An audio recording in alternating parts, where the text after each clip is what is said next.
عادة بنسجل حلقاتنا كل يوم سبت وبننزلها يوم الأربعاء، بس حصل موقف ما ينفعش ما نتكلمش عليه.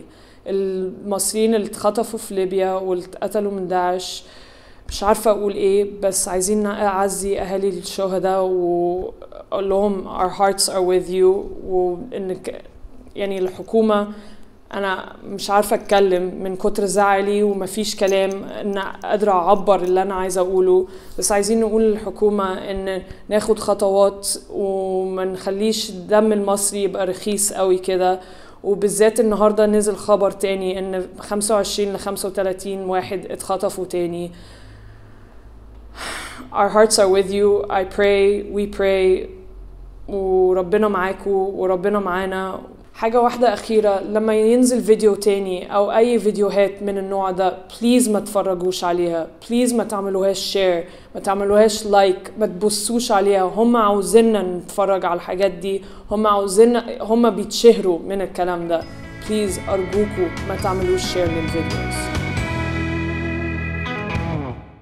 اهلا بيكم في تلسكوب. انا عايشه غالي، وانا احمد الهريدي، وانا احمد اماني. انا لسه الحقيقه راجع من السفر من حوالي ساعتين 3 كده. الحمد لله على السلامه. الله يخليك. وال لا فكنت قاعد بفكر في الطياره او في الرحله عامه، يعني احنا ناقصنا ايه؟ بلاد تانية عندها حاجات كتير قوي اقل من اللي عندنا، وفي اخر 5 أو 10 أو 20 سنه طفره رهيبه وبقوا مركز العالم والدنيا كلها بتتكلم عليهم، في حين ان احنا عندنا 7000 سنه حضاره وسياحه وكل حاجه في الدنيا وبرضه مش عارفين نقوم. فانا مش فاهم ايه. انا حاسس ان البلد خساره فينا الصراحه. لا هو بص، هو بغض النظر الحمد لله على السلامه، هو ايه اللي رجعك؟ مش بس خساره فينا، هو لا هم احنا كنا زعلانين كمان ان هم بياخدوا الاثار بتاعتنا يحطوها في اللوفر، يحطوها مش عارف فين. لا هي خلوها عندكم عشان تحافظوا عليها. يعني فكك من توت عنخ امون لانه اتكسرت واتلحمت مش عارف ايه. في ونش لنقل اعمال السيمبوزيوم، انا ما اعرفش ايه السيمبوزيوم دي، في اسوان قدام متحف النوبه. وقع على مقبره فاطميه ودي عمرها مئات السنين.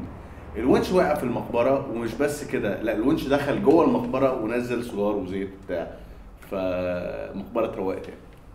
بناء على طلب ناس كتير في مصر الحكومه عملت بايك لينز، بس احنا طبعا استخدمناهم غلط وركننا فيهم عربيات. البايك لينز دي كانت ممكن تساعد ناس كتير قوي ان هم يمارسوا رياضه، يجربوا يروحوا الشغل بالعجله، فده هيقلل العربيات في الشارع عشان كل يوم بناخد ساعه واحنا رايحين. بس طبعا احنا استخدمناها بطريقه غلط، واعتقد انه قدام مش هتبقى بس باركينج، هتكون موقف لمدينه نصر والتجمع الخامس. احنا رامين كل حاجه على الحكومه، يعني احنا عايزين حد تاني من الشعب نكلمه عشان يكلم الشعب بقى دايركت. نكلم مين؟ طب ما مجلس الشعب جاي يا عم، خلاص مجلس الانتخابات ده في الشهر الجاي. لا لا لا لا لا لا ماليش في الكلام ده. محمود ايه يلا. ايه عاوز ايه؟ بنتكلم على مجلس الشعب، هيتكلموا عن مجلس الشعب. فاهمين؟ دورك. سلام. نورتيني.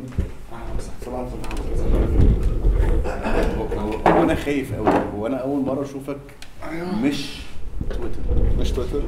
تويتر. طلع اطول قوي يعني انا المفروض طويل الصراحه، وحسيت ان هو اطول من 120 كاركتر. لا اطول من 140 كاركتر. قلش يلا عاوزين ايه؟ اولا منورنا، ربنا يخليك يا رب. في حلقه جديده من تلسكوب، وشرفنا ان انت تبقى معانا.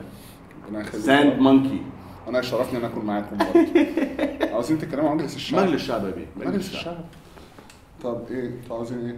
والله يعني بما ان احنا خلاص دخلنا في ثوره وثوره تانية ومصر جديده، فعايزين نشوف الاكسبيرينس بتاعتك كانت ايه في الدوره اللي فاتت، وازاي ممكن نحسنها المره دي. لا هو انا مش نازل المره دي، وانا مش ناوي انزل المره دي خالص. يعني انا شكرا يا جماعه، ثانك يو فيري ماتش. احنا جربنا الموضوع ده، احنا بنشجع الناس حلو ان هي تنزل المره دي وتجرب بنفسها حلو، وتبقى جزء كبير جدا من العمليه الديمقراطيه وتحول الديمقراطي ان شاء الله باذن واحد احد. ايوه. بصوا يعني انا شايف ان الموضوع ده احنا ليه بنتكلم فيه؟ يعني انت عارف ان في مصدر مسؤول طلع في الجورنال وقال لك ان هم بيتوقعوا ان الناس ما تنزلش تصوت قوي في انتخابات مجلس الشعب ده عشان الثقه في الحكومه واصله لمرحله ان الناس مش محتاجه مجلس الشعب. علشان مجلس الشعب ما يمشي الحكومه ويحاسبها يعني؟ لا، عشان مجلس الشعب ما يعرقلش خطه النجاح اللي احنا ماشيين عليها لحد دلوقتي. حلو، احنا ناس ناجحه جدا. حلو، وسيبوا سيسي يشتغل يا جماعه، سيبوا سيسي يشتغل، هتجيبوا له ناس توقفوا ليه من الاخر يعني. ماشي، فده بيحصل. فانا يعني فانت بتحس كده ان هو ايه، طب ما يعني احنا بنوجع دماغنا ليه بالحاجات دي يا جماعه؟ ما هو يعني قائد يعني يكمل الطريق، واحنا مش محتاجين يبقى عندنا خريطه الطريق كامله يعني. اديتنج. بص الكلام ده حالا